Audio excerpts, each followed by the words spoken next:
வீரபாண்டி ஆறுமுகம்.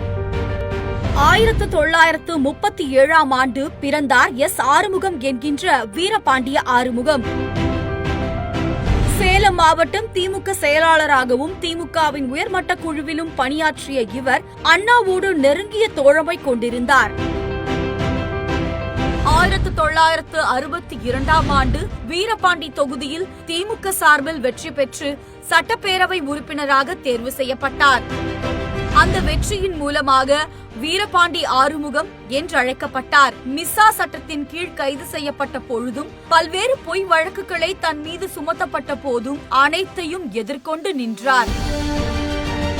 3 முறை விவசாயத்துறை அமைச்சராகவும் பணியாற்றியுள்ள வீரபாண்டிய ஆறுமுகம் அரசியல் பழிவாங்கலால் சிறைப்பட்டு உடல்நலம் குன்றி 2012ஆம் ஆண்டு இயற்கை எய்தினார்.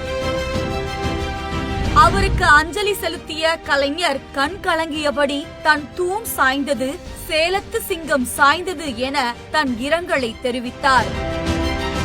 இவரின் நினைவாகவே சேலத்தில் இவரின் சிலையை நிறுவி அப்போதைய திமுக பொருளாளராக இருந்த தளபதி மு.க. ஸ்டாலின் திறந்து வைத்தார்.